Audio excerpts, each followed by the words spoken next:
Question is for Hammam, and I'm wondering, Hammam, the documentary showed basically a daily life under occupation in one village, and showed how residents maneuvered and also resisted the wall. I know that the film didn't actually talk about any international campaigns, but the wall is a pivotal aspect to Israeli apartheid and the fight against Israeli apartheid. And I'm wondering if you can give a definition to what Israeli apartheid is. So should I answer this? Yeah. Go for it. Okay, so I don't know, I'm sure many people are familiar with the apartheid situation that existed in South Africa. And apartheid literally means apartness. It's the passing of, it's a regime where there's laws of segregation, laws of splitting people apart, where one group of people is privileged and another group of people has no rights.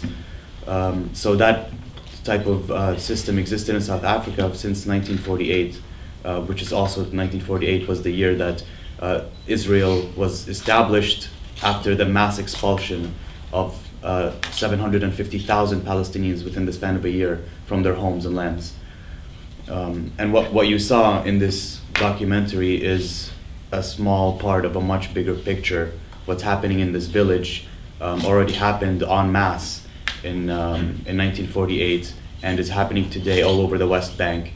And there's also the situation of Gaza, which is another story altogether. Gaza is a much worse than what you saw in this documentary today. So apartheid, after the experience of South Africa, when apartheid ended in South Africa, or just before it ended in South Africa, apartheid became a crime under international law. In the 70s, there was the International Convention on the Suppression and Punishment of the Crime of Apartheid. So there is a legal mechanism where it was stipulated that if apartheid exists anywhere in the world, in other countries practice apartheid, then they could be guilty of the crime of apartheid under international law. So the crime of apartheid and the concept of apartheid isn't just specific to South Africa, but it can actually apply to other countries if we make the case for it. And certainly Palestinians found that Israel qualifies under every criteria of the crime of apartheid under international law. And Israel is in violation of many UN resolutions. And it continues to pass laws that segregate Palestinians and strip them of their rights and strip them of their lands. I'll take the first one. Israel is a democracy for its Jewish population. It's not a democracy for Palestinians. And that's why it's an apartheid state, where one people have rights and a democratic system and another people don't. Palestinians in the West Bank live under military law, and Israelis also in the West Bank, Israeli settlers, live under civilian law. So there are two separate laws that exist in the same territory under the same government. If that's not apartheid, I don't know what is, right? So it's not democratic in that sense. Yeah. Just to add to that, I think media and the role of journalists is about contesting narratives, right? And that's exactly what I think this film is trying to do for those who aren't familiar with what's happening in the Middle East or in Israel-Palestine specifically, is to challenge the kind of mainstream dominant normative narrative that we all are presented with, and to counter that lie, because the camera can only show you what it's being presented with, right? And that's the point with each of these 5 cameras. It's showing you a raw reality that's taking place, and it took 5 cameras to get that story, because each one was being attacked exactly for what it was trying to portray, as somebody had pointed out to earlier. So that's in essence that's what the ultimate role of a media is to not only put forward a certain narrative, but also to contest the the narratives around us, and because there's always a power imbalance there, right? With how issues are presented and propagated in the mainstream media, whether it's print, television, or internet, what have you. Any other answers to the questions that were? In terms of the role of women in the struggle, I mean, obviously it's not my place to speak on that, but at least in the way I would like, being a man, I think that's obvious, but I will take a shot at it and do the best I can with it. I think that while, as has been acknowledged by other people in here today, that there is a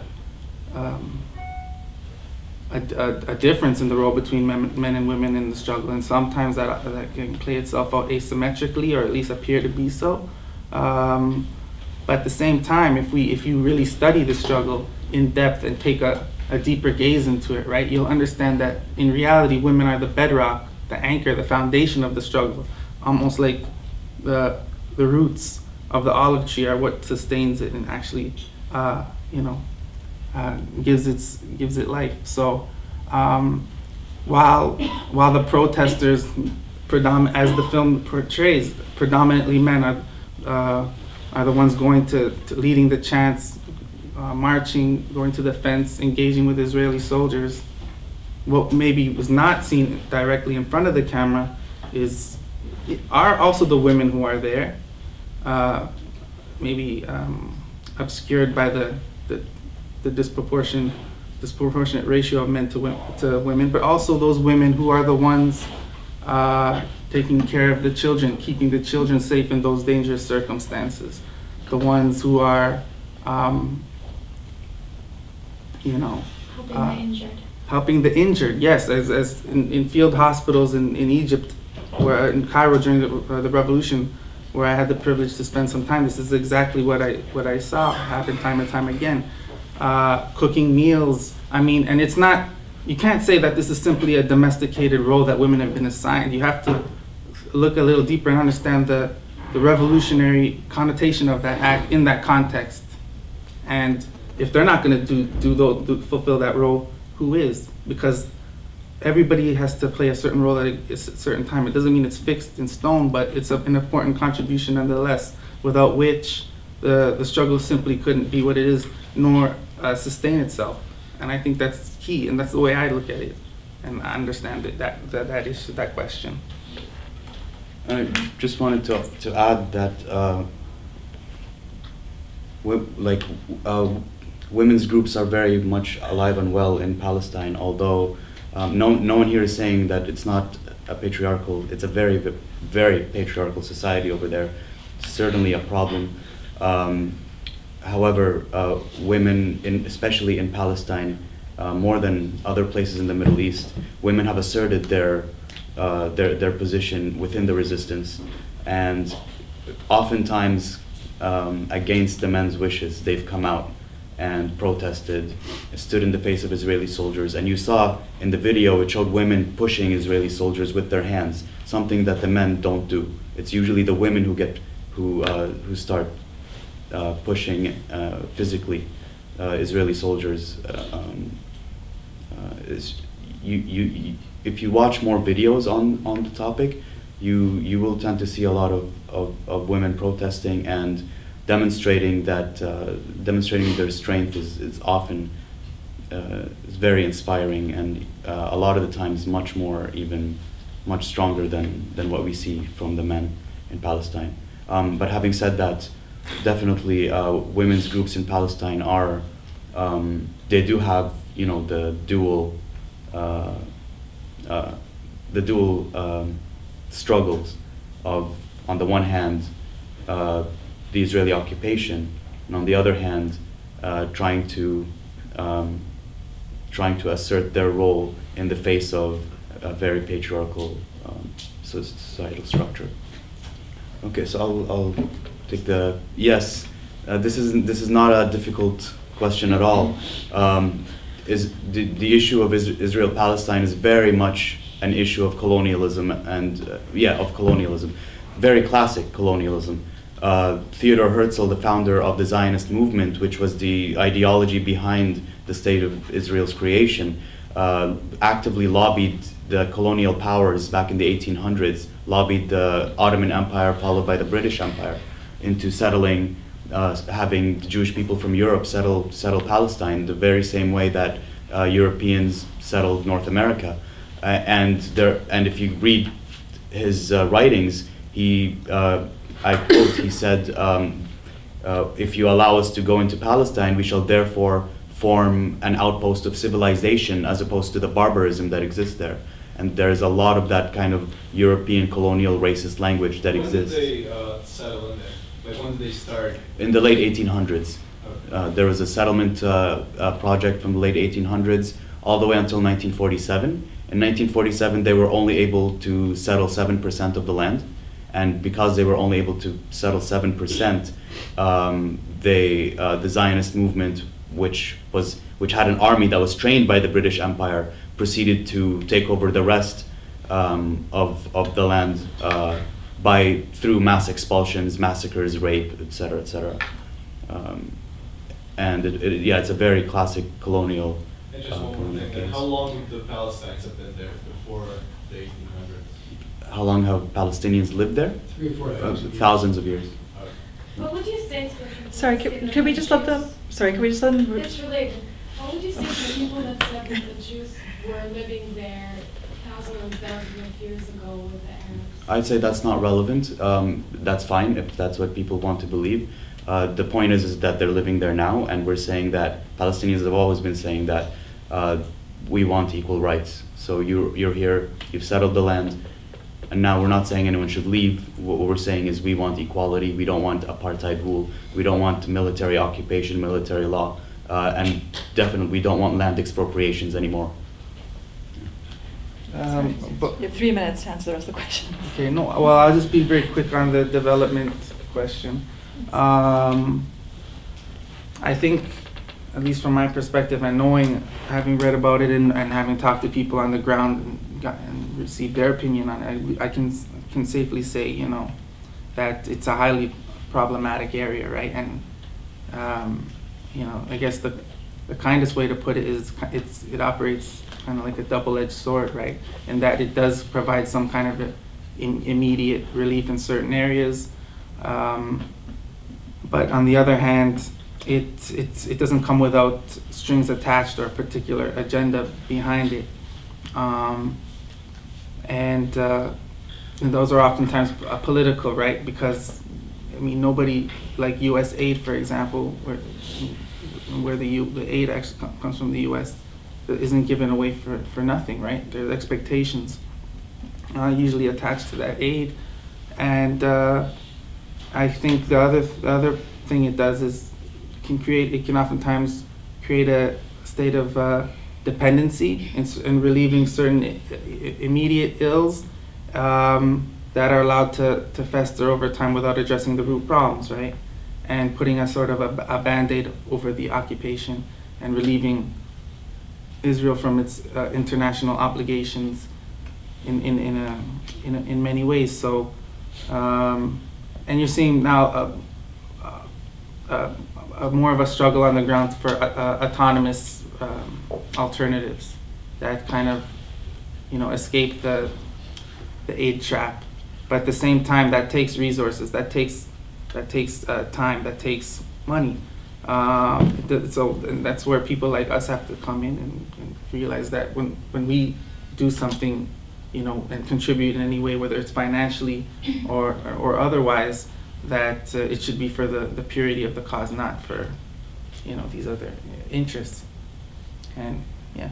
Thank you. Well, the thing is, as you see, what I think the key among many other, messages, what this film is trying to say is that,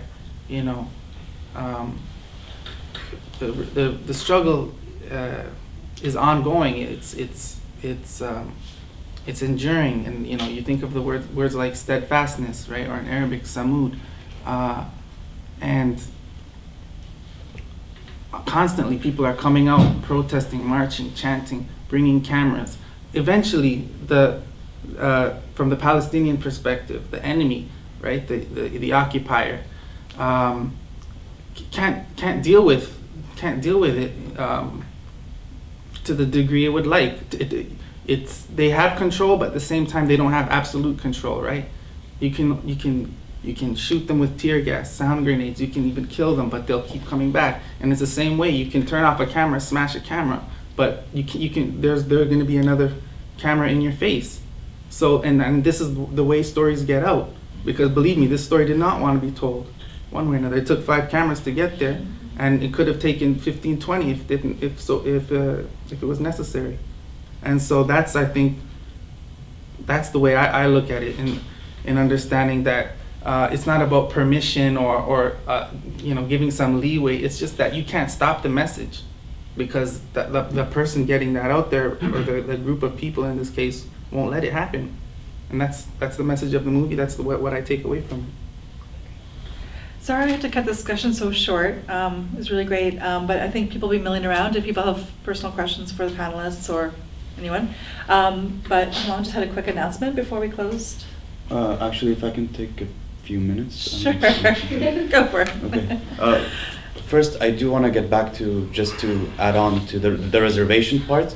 The reservation system, that whole idea is also very much relevant to Israel-Palestine. The reason why the peace process that took place for 15 years now at least, or since '93, the reason why it hasn't worked out, why it's been such a failure, is precisely because Israel is only willing to accept a solution based on Palestinian reservation system.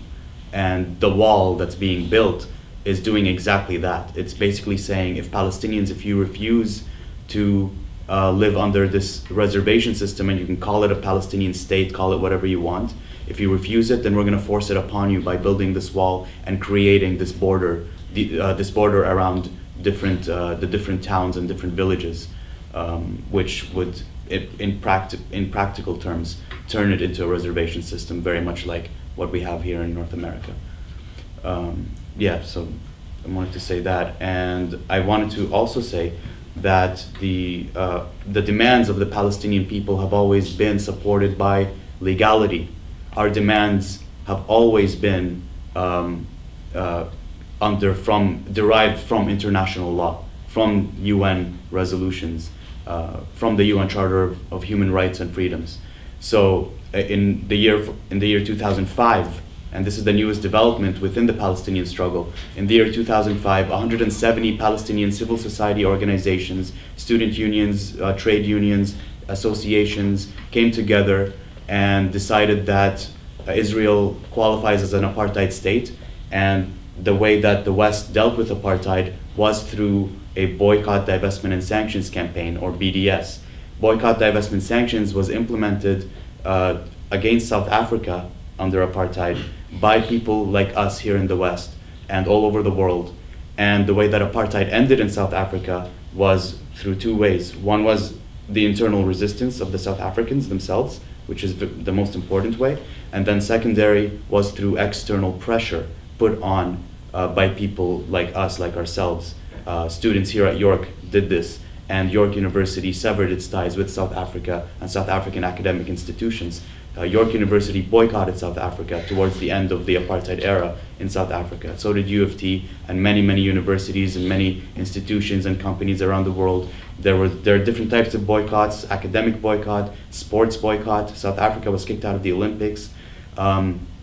Economic boycotts, obviously, and cultural boycotts, where performers will refuse to perform by state-sponsored concerts in South Africa. And now this is happening in Israel. Many celebrities that we know, like Snoop Dogg, Elvis Costello, the Pixies, and other performers have already canceled their shows in Israel because of this issue. And for us here, what's relevant here as students and community members of York University, we're interested in the academic boycott side of it, and we're interested in divestment. Divestment is, removing your investments from companies that are involved in oppression and military occupation and etc. And apartheid. So we in Students Against Israeli Apartheid were right now we're demanding that the York Federation of Students, the YFS, the undergraduate student union that represents thousands of students, formally endorse and support the boycott, divestment, and sanctions call out from Palestine. And if it does that, then the YFS will talk to the administration and tell the administration to stop investing in companies that are selling weapons to the Israeli army. We did our research 2 years ago and we found that York University was investing in 4 companies that are selling weapons to the Israeli army. One of them is HP. We all know HP, the manufacturer of printers. They're selling technology for military checkpoints in the West Bank, in the village of Belain, for example. For the people to leave this village or go to school, to go to the hospital, they have to go through military checkpoints every single day. I know people who have to wake up at 4 in the morning to get to school every day, and people that have to wake up at 3 in the morning so they can get to work because of the long lineups they have to wait at the military checkpoints so they can get checked and make it to work. And HP provides that technology, and York University is investing in HP. 3 other companies are Lockheed Martin, Northrop Grumman, and BAE Systems. These 3 are weapons manufacturers. All they do is make weapons for armies. Lockheed Martin is notorious amongst activists. It was heavily involved in the war in Iraq, and York University is investing in that company, in those 3 companies, 4 companies including HP, and the money that they're making out of these investments, that's the money that's used to fund the scholarships.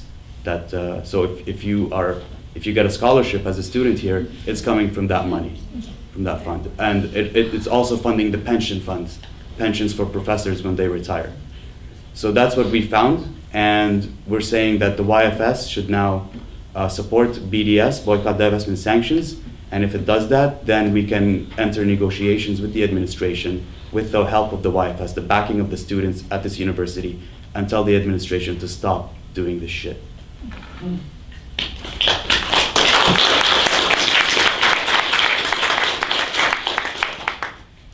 Okay, thanks. And then people can sign a petition? Yes. Okay, so we need 5,000 signatures from undergraduate students. That's 10% of the student body, and that's when the YFS will listen to us. We have to get 5,000 signatures. We're halfway there. We have 2,400 signatures so far. We started in September. That's why you'll see us out tabling and doing outreach and saying sign our petition all the time, 2 or 3 times a week. So if you're an undergraduate student, if you got your student number on you, please come up and sign our petition. Okay. Thanks to everyone for staying so late. And please also check out the rest of the events in the Little Red Book. Thank you.